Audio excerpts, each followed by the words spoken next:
દક્ષિણામૂર્તિ વિદ્યાર્થી ભવન ખાતે ગુરુ પૂર્ણિમાના દિવસે વિવિધ સાંસ્કૃતિક કાર્યક્રમો યોજાયા।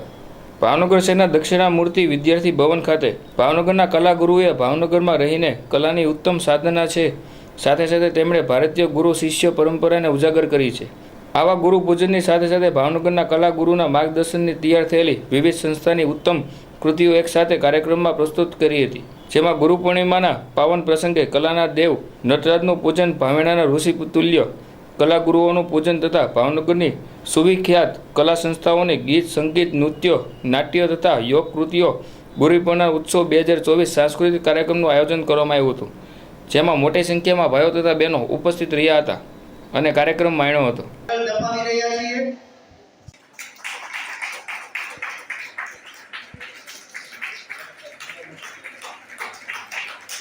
તાળીઓ ઓછી પડે જો થોડી અભ્યાસ કરે ખૂબ જ જાણીતા એવા ભરતભાઈ પંડ્યા સાહેબ નામના તેઓ ચિત્રમાં ધરાવે છે। તેમનું ખેસથી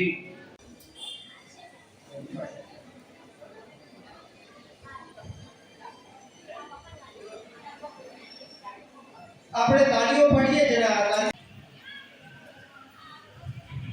આ ભાવનગરનું ઘરેણું છે, સાચું ઘરેણું, સાચું હીર હોય તો આ છે।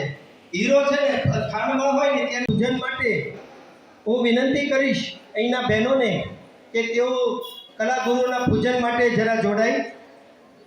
હરિસિંહ ચુડાસમા સાહેબ, મધુકરભાઈ બોક્સનું આપી અને આ કલાગુરુઓને સન્માનિત કરે।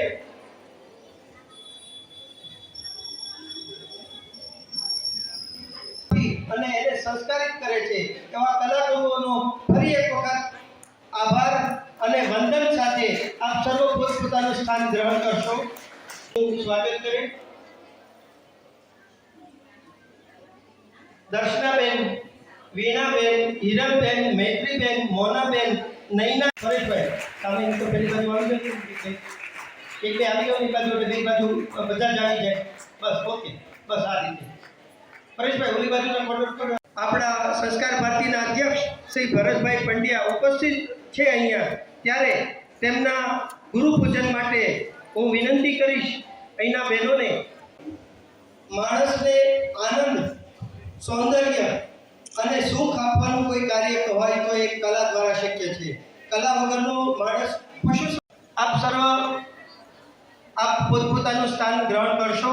આજનો કાર્યક્રમ આપણે બે રીતે વહેંચેલો છે। એક નટરાજ પૂજન છે, એમના પછી રમેશભાઈ ગોહિલને વિનંતી કે તેઓ આપ મધુકરભાઈ ઉપાધ્યાય કે જેઓ સંગીત ક્ષેત્રે ખૂબ નામના ધરાવે છે, તેમનું ખેસ દ્વારા, તિલક દ્વારા, પુષ્પગુચ્છ આપીને, મીઠાઈનું બોક્સ આપીને, રૂમાલ દ્વારા અને એક થેલી દ્વારા એમને આવકારી રહ્યા છે। ત્યારે આપણે એને ફરી એક વખત તાળીઓ પાડીએ। તાળીઓ એટલી પાડીએ, વારે વારે પડાવીશું, કેમ કે તાળીઓ તો આજે કલાકારો પોતાનો ડાયરો છે। કલાકારો અહીંયા પણ છે અને કલાકારો સામે પણ છે। જ્યારે બંને બાજુ કલાકારો હોય ત્યારે પડઘા પડવા જોઈએ, અને પડઘા ન પડે તો એ કલાકાર શું કામના? એટલે જરા